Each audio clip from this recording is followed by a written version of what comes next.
ಹೋಗಿದ್ದಿ? ಅಮ್ಮ, ಮನೆಯಲ್ಲಿ ಕಾಳ ಕಳೆಯಲು ನನಗೆ ತುಂಬಾ ಬೇಜಾರಾಗಿದೆ. ಆದ ಕಾರಣ ಸ್ನೇಹಿತನ ಕಾಣಲು ಹೊರಗಡೆ ಹೋಗಿದ್ದೇನಮ್ಮ. ಏನೋ ಮಾತು, ಬೆಂಗಳೂರಿನಿಂದ ಈ ಊರಿಗೆ ಬರುವುದೇ ಅಪರೂಪ. ನೀನು ಬಂದ ಮೇಲೆ ತಂದೆ ತಾಯಿ ಜೊತೆಗೆ ಕುಳ್ಕೋಬೇಕು, ಎರಡು ಮಾತಾಡ್ಬೇಕಂತ ಪರಿಜ್ಞಾನ ಬೇಡವ ನಿನಗೆ? ಯಾವ ನೋಡಿದ್ರು ಬರೀ ಹೊರಗಡೆ ಇರ್ತೀಯ. ನಿಮ್ಮ ಅಪ್ಪಾಜಿಯವರು ಬರ್ತಾರೆ, ಮಾತು ಎಲ್ಲಿ ಅಂತ ಕೇಳ್ತಾನೆ. ನಾನೇನಂತ ಹೇಳಲಿ, ನೀನೇ ಹೇಳು. ತಗೋ. ಅಮ್ಮ, ಇದೇನಮ್ಮ, ಚಿಕ್ಕ ಮಗುವಿಗೆ ಹಾಲು ಕುಡಿಸಲು ಬಂದಿರುವೆ ಅಲ್ಲ. ಈಗ ನಾನು ಚಿಕ್ಕ ಮಗ ಮಾಂತೇಶ ಅಲ್ಲ, ಬೆಳೆದು ನಿಂತ ಪ್ರಾಪ್ತ ವಯಸ್ಸಿನ ಮಗ ನಾನು. ಮಕ್ಕಳು ಅದೆಷ್ಟೇ ಬೆಳೆದು ದೊಡ್ಡವರಾದ್ರೂ ಕೂಡ ಹೆತ್ತ ತಂದೆ ತಾಯಿಗಳ ಕಣ್ಣಿಗೆ ಸಣ್ಣ ಮಕ್ಕಳಪ್ಪ. ಚಿಕ್ಕಂದಿನಿಂದ ನೀನು ಚೊಕ್ಕಾಗಿ ಬೆಳೀಲಿ ಅಂತ ದಿನಾಲೂ ಒಂದು ಗ್ಲಾಸ್ ಹಾಲು ಕೊಡ್ತಾನೆ ಬಂದಿದ್ದೇನೆ. ಅದೇ ನನಗೆ ರೂಢಿಯಾಗಿ ಬಿಟ್ಟಿದೆಯೋ? ಒಂದು ಮಾತು ಹೇಳ್ತೀನಿ, ಕೇಳು ಮಾತು. ಯಾವತ್ತು ತಾಯಿಯ ಕೈಯಿಂದ ಹಾಲು ಕುಡಿದ್ರೆ ಕೆಡಕಾಗುವುದಿಲ್ಲ, ಕುಡಿಯೋ. ತಿಳಿಯಿತಮ್ಮ, ಹೆತ್ತ ಕರುಳಿನ ಪ್ರೀತಿ ತಿಳಿಯಲಾರದೆ ಏನೋ ಮಾತನಾಡಿಬಿಟ್ಟೆ. ದಯವಿಟ್ಟು ನನ್ನನ್ನು ಕ್ಷಮಿಸಿ ಬಿಡಮ್ಮ. ತಾರಮ್ಮ ಹಾಲು. ಅಮ್ಮ ಊರಿನೇ ಎಂದರು ನೀನಲ್ಲ ದೇವರು, ಜಗತ್ತೇ ದೇವರು ನೀನಲ್ಲ ದೇವರು.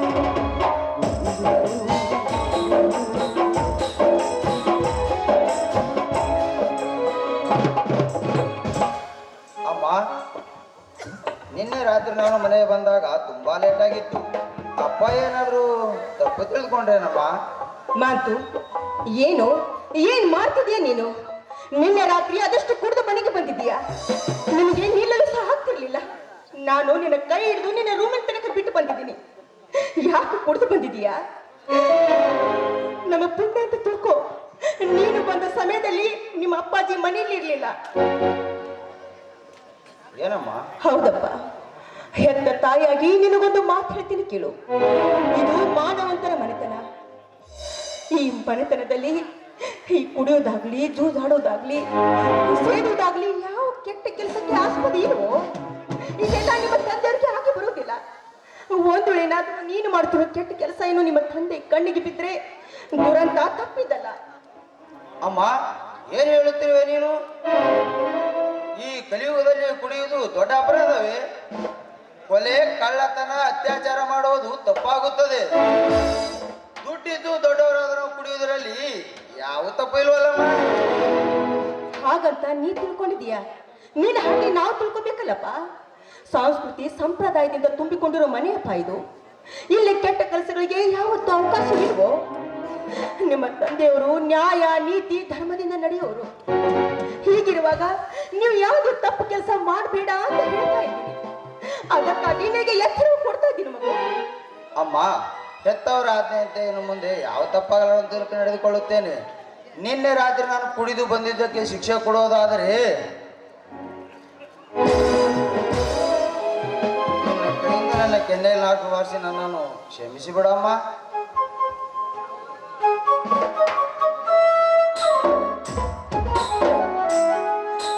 ಏನು ಏನ್ ಹೇಳ್ತಿದೀಯೋ? ನನ್ನ ಕೈಯಿಂದ ನನ್ನ ಕೆನ್ನೆಗೆ ಬಾರಿಸಬೇಕಾ? ಇಲ್ಲೋ ಇಲ್ಲೋ ಮಾತು.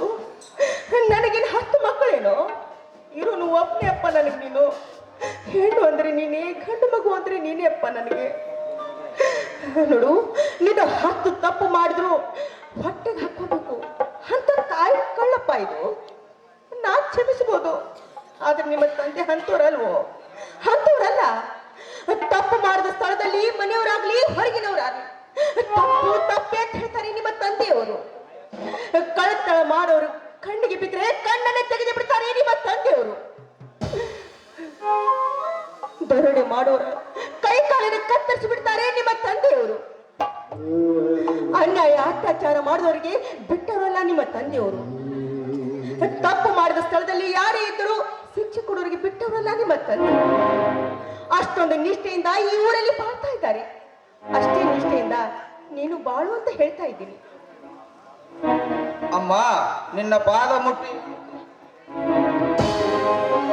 ಇದೇ ನನ್ನ ಕೊನೆಯ ಮಾತು. ಅಮ್ಮ ಇಂದು ನಾನು ಬೆಂಗಳೂರಿಗೆ ಹೋಗಬೇಕು. ಅಪ್ಪನ ಕೈಯಿಂದ ಒಂದು 10,000 ರೂಪಾಯಿ ಕೊಡ್ಸಮ್ಮ. ಇಷ್ಟೇ ತಾನೇ? ಆಯ್ತಪ್ಪ, ನೀನು ಚೆನ್ನಾಗಿ ಓದ್ಬೇಕು, ದೊಡ್ಡ ವಿದ್ಯಾವಂತನಾಗಬೇಕು ತಾನೇ. ನಾವು ನಿಮ್ಗೆ ಓದಿಸ್ತಾ ಇರೋದು ಆಯ್ತು. ನಿಮ್ಮ ಅಪ್ಪಾಜಿಯವ್ರು ಬರಲಿ, ಬಂದ ತಕ್ಷಣ 10,000ಕ್ಕೆ 50,000 ಕೊಡ್ತೀನಿ, ಆಯ್ತೇನೋ? ಸರಿ ಅಮ್ಮ.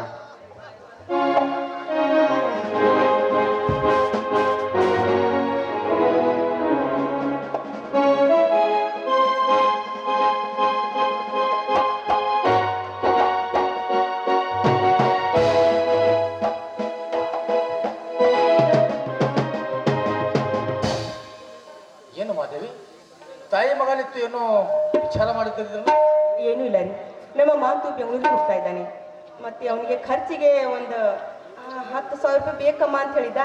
ಅದಕ್ಕೆ ನಿಮ್ಮ ಅಪ್ಪಾಜಿಯವ್ರು ಬರಲಿ ಅಂತ ಅದನ್ನು ಮಾತಾಡ್ತಾ ಇದ್ದೆ, ನೀವೇ ಬಂದ್ಬಿಟ್ರಿ. ಮಾದೇವಿ, ನಿನ್ನ ಮಗನಿಗೆ 10,000 ಕೊಡುವುದಕ್ಕೆ ನನ್ನ ಕೇಳಬೇಕು. 10,000 ಬೇಕೆ, 50,000 ಬೇಕಾದ್ರೆ ಕೊಟ್ಟು ಕಳಿಸು.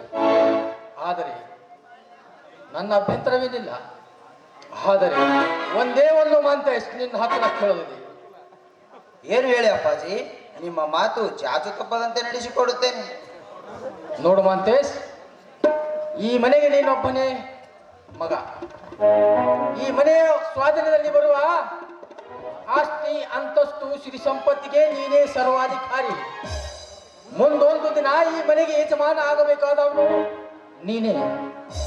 ನಮ್ಮ ವಯಸ್ಸು ಇಳಿಯುತ್ತಾ ಹೋಗುತ್ತದೆ, ನಿನ್ನ ಬುದ್ಧಿ ಬೆಳೆಯುತ್ತಾ ಹೋಗುತ್ತದೆ. ಆದರೆ ಬೆಳೆಯುವ ನಿನ್ನ ಬುದ್ಧಿಯಲ್ಲಿ ಸಂಸ್ಕೃತಿ, ಸಂಪ್ರದಾಯ, ನಿಷ್ಠೆ ಬಹಳಷ್ಟು ಪರಿಶುದ್ಧವಾಗಿದೆ. ಪರಿಶುದ್ಧವಾದ ಬದುಕು ಕಂಡು ನಿನ್ನ ಬದುಕು ಕಂಡು 10 ಜನ ಮೆಚ್ಚಿಕೊಳ್ಳುವಂತಿರಬೇಕು. ತುಚ್ಛವಾದ ಇಚ್ಛೆಗಳು ಕಿಚ್ಚಿನಲ್ಲಿ ಸುಟ್ಟು ಸೊಕ್ಕ ಚಿನ್ನದ ಚಂದನದ ಗೊಂಬೆ ಕಾಣಬೇಕು ಕಂಡವರ ಕಣ್ಣಲ್ಲಿ. ಅಪ್ಪಾಜಿ, ಈ ಮನೆಯ ಮುತ್ತಿನ ಹಾರವನ್ನಾಗಿ ನ್ಯಾಯ ನೀತಿ ಎಂಬ ಮರ್ಯಾದೆಯನ್ನು, ನ್ಯಾಯ ನೀತಿ ಶಿಖರವನ್ನೇರಿ ನಿಮ್ಮ ಆಶೀರ್ವಾದಕ್ಕೆ ಸದಾ ಬದುಕುತ್ತೇನೆ. ಅಪ್ಪಾಜಿ, ನಿಮ್ಮ ಮಗನಾದ ನನ್ನ ಮೇಲೆ ಸ್ವಲ್ಪ ನಂಬಿಕೆ ಇಡಿ. ನಂಬುತ್ತೇನೆ ಮಾತ್ರ. ಶಕ್ತವರು ಮಕ್ಕಳನ್ನು ನಂಬದಿದ್ದರೆ ಮತ್ತಾರನ್ನು ನಂಬಬೇಕು. ನನ್ನ ಮಾತಿನಿಂದ ನಿನ್ನ ಮನಕ್ಕೆ ಸ್ವಲ್ಪ ನೋವಾಗಿರಬಹುದು. ಆದರೆ ನಾವೇಕೆ ಈ ಮಾತು ಹೇಳ್ತೇನೆಂದರೆ, ಶಕ್ತವರ ಆಸೆಯಂತೆ ಈ ಮನೆ ಎಂಬ ಗೂಡಿನಲ್ಲಿ ಮಗನೆಂಬ ಹಕ್ಕಿಯನ್ನು ಸಾಕಿ ಪ್ರೀತಿ, ಪ್ರೇಮ, ವಾತ್ಸಲ್ಯದ ಕಾಳು ಕಡಿಗಳನ್ನು ಹಾಕಿ ಬುದ್ಧಿ ಎಂಬ ಬೇಲಿಯನ್ನು ಹಣಿದು ಸಾವಿರಾರು ಜನಕ್ಕೆ ಪಾಠ ಪ್ರವಚನ ಹೇಳುವ ಶಿವಶರಣನ ಹಕ್ಕಿಯಾಗಲಿ ಎಂದು. ಆದರೆ ಆ ಹಕ್ಕಿ ರೆಕ್ಕೆ ಬಲಿತದ ಮೇಲೆ 10,000 ಜನಗೆ ಕುಕ್ಕುವರಳ ಹದ್ದು ಆಗಬಾರದು. ನಿನಗೆ ಮುನ್ನೆಚ್ಚರಿಕೆ ಕೊಡ್ತಾ ಇದ್ದೀನಿ ಮಾತೆ. ಅಪ್ಪಾಜಿ, ನಿಮ್ಮ ಮಾತಿನ ಅಂತರಂಗವನ್ನು ನಾನು ಅರ್ಥ ಮಾಡಿಕೊಂಡೆ. ನೀವು ತಿಳಿದಿರುವ ಹಾಗೆ ಈ ಹಕ್ಕಿ ಹಸಿ ಮಾಂಸ ತಿನ್ನುವರಣ ಹದ್ದು ಅಲ್ಲ. ಎಲ್ಲ ಲಿಂಗನ ಮಠದಲ್ಲಿ ಬೆಳೆದು ಪಾಠ ಪಠಿಸುವ ಅರಗಿಣಿ ನಾನು. ಅದನ್ನು ನೀವೇ ಕಾದು ನೋಡಬೇಕು. ಈ ಹಕ್ಕಿ ಕುಕ್ಕುವುದು ಅಥವಾ ಎತ್ತವರ ಕಳಿಗೆ ಕೀರ್ತಿ ತರುವುದು ಅಂತ. ಅಮ್ಮ, ನಾನಿನ್ನು ಹೋಗಿ ಬರ್ತೇನಮ್ಮ. ಅಪ್ಪಾಜಿ, ಹೋಗಿ ಬರ್ತೇನೆ.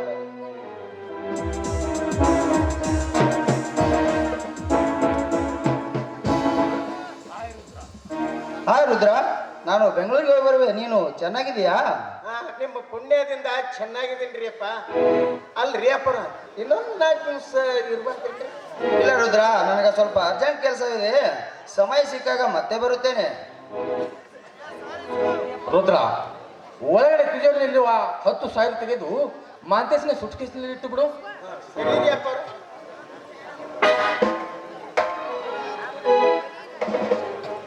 ನೋಡು ಮಾತು, ಬೆಂಗಳೂರಿಗೆ ಹೋಗ್ತಾ ಇದೀಯಾ, ಚೆನ್ನಾಗಿ ಓದ್ಬೇಕು, ಒಳ್ಳೆಯ ಸಂಘ ಮಾಡು, ಕೆಟ್ಟವ್ರ ಸಂಘ ಮಾಡಬೇಡ.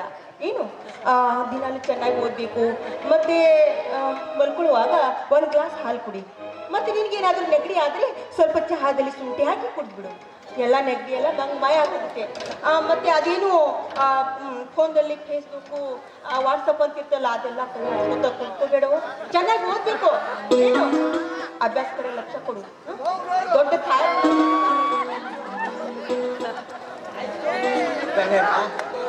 ಬೆಂಗಳೂರಾಗ ನನ್ನ ಮಗಳು ಅದಾಳ್ರಿ. ಅವಳು ಈ ವರ್ಷ BA ಮುಗಿಬಹುದ್ರಿ ಅಪ್ಪವ್ರ.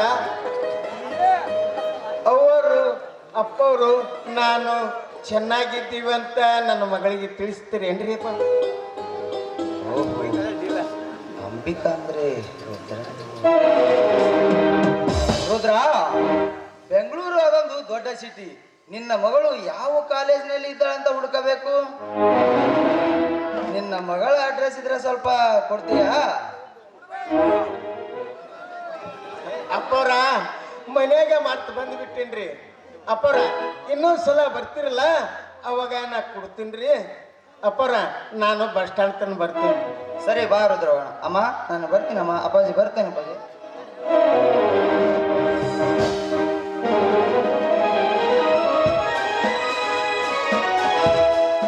ಮಾತು ಹೋಗ್ತೀನೇನೋ, ಬೇಗನೆ ಬರ್ತೀಯ ತಾನೆ? ಬೇಗ ಬರ್ತೀನಮ್ಮ. ನಿನ್ ದಾರಿ ಕಾಯ್ತೀನೋ.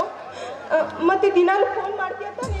ಹಾ, ಮತ್ತೆ ಚೆನ್ನಾಗಿ ಊಟ ಮಾಡು. ಮತ್ತೆ ದಿನಾಲು ಹಾಲು ಕುಡಿಬೇಕು.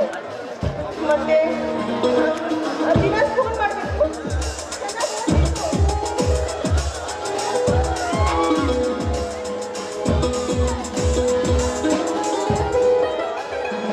ಮಹಾದೇವಿ, ಮಹಾದೇವಿ,